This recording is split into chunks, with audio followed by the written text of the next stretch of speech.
Revenue సమస్యల్ని తగ్గించాలని వెంటనే పరిష్కారం చూపించాలని సీఎం చంద్రబాబు పదే పదే విజ్ఞప్తి చేస్తున్నారు. అయినా సంబంధిత అధికారుల తీరులో మార్పు రావడం లేదు. రెవెన్యూ దస్త్రం కనిపిస్తే దానికి కొర్రీలు వేసి వెనక్కి పంపించేయడమే పనిగా పెట్టుకున్నారు. అధిక శాతం జిల్లాల్లో జేసీ కలెక్టర్ల తీరు ఇలానే ఉంది. ఫలితంగా 22A సహా మరెన్నో సమస్యలు పరిష్కారానికి నోచుకోవట్లేదు. దీంతో ప్రక్షాళన ఇక్కడి నుంచే మొదలుపెట్టాలని వాదనలు వినిపిస్తున్నాయి. రెవెన్యూ సమస్యల పరిష్కారంలో తహసీల్దార్, ఆర్డీఓ కార్యాలయాలే కాదు, కలెక్టరేట్, సీసీఎల్ఏ కార్యాలయాలు నిద్ర నటిస్తున్నాయి. మండలం, డివిజన్, జిల్లా నుంచి ఏదైనా దస్త్రం వచ్చిందంటే పరిష్కారం మాట అటుంచి కొర్రీలేస్తున్నారు. తహసీల్దార్, ఆర్డీఓ కార్యాలయాల్లో రెవెన్యూ అర్జీల్ని పరిష్కరించడం లేదంటున్న ఉన్నతాధికారులు వారి వద్ద ఉన్న దస్త్రాల ఊసెత్తడం లేదు. కొందరు సంయుక్త కలెక్టర్లు ఆయా దస్త్రాలపై డిస్కస్ అని రాసి వెనక్కి పంపిస్తున్నారు. ఆ తర్వాత వాటి పరిష్కారానికి నెలలు, ఏళ్ల సమయం పడుతోంది. జిల్లాల నుంచి సీసీఎల్ఏ వరకు ఎవరికి వారే తమకు ఎందుకొచ్చిన గొడవ అని పక్కవారిపై నెట్టేస్తున్న పరిస్థితి కనిపిస్తోంది. పాత రికార్డులు కనిపించడం లేదంటూ పక్కన పెట్టేయడమూ రివాజుగా మారింది.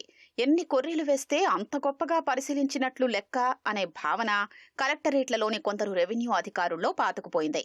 సిబ్బంది కొరత కూడా సమస్యకు మరో కారణం. రెవెన్యూ ప్రక్షాళన చెయ్యాలని భావిస్తున్న ప్రభుత్వం ముందుగా వీటిపై ఆలోచన చెయ్యాలనే అభిప్రాయం వ్యక్తమవుతోంది. గ్రామాల్లో వేలాది రెవెన్యూ సమస్యలు దీర్ఘకాలంగా కొనసాగుతున్నాయి. వాటిలో అధిక భాగం సమస్యలకు సంబంధించిన దస్త్రాలు కలెక్టరేట్లు, సీసీఎల్ఏ కార్యాలయాలకొచ్చి మళ్లీ వెనక్కి వెళుతున్నాయి. ఇందులో 22A నిషేధిత భూములకు సంబంధించిన వాటితో పాటు సుమోటో కరెక్షన్లు, చుక్కల భూములు, రీసర్వేకు సంబంధించినవి ఎక్కువగా ఉంటున్నాయి. ఏదైనా దస్త్రం వచ్చిందంటే కొన్ని చోట్ల కలెక్టరేట్లోని అధికారులు లోపాలున్నాయని వెనక్కి పంపిస్తున్నారు. కలెక్టర్, సంయుక్త కలెక్టర్ కూడా వారు చెప్పిన దానికి తలూపుతున్న పరిస్థితులు ఉన్నాయి. ఏదైనా భూ సమస్యకు సంబంధించిన అర్జీ వస్తే వాటికి సంబంధించిన లింక్ దస్తావేజులు ఇవ్వాలని మండల అధికారుల్ని కోరుతున్నారు. అక్కడ అందుబాటులో లేకపోతే ఏళ్లపాటు ఆయా దస్త్రాలు కదలవు. కొన్నింటికి 100 ఏళ్ల ఆధారాలు సమర్పించాలని ఆదేశిస్తున్నారు. రైతులకు అది సాధ్యమా కాదా అని ఆలోచించడం లేదు. ఉదాహరణకు కోస్తాలోని ఓ జిల్లాలో 100 ఏళ్ల కిందట కన్వర్షన్ అయిన భూమిని 22A కింద పెట్టేశారు. దీన్ని సరిదిద్దాలని తహసీల్దార్, ఆర్డీఓలు కూడా కలెక్టర్, సీసీఎల్ఏకు లేఖలు రాశారు. అయినా పరిష్కారం దొరకలేదు. న్యాయస్థానం జోక్యంతో చివరకు ఆధారాలు లేవని తిరస్కరించేశారు.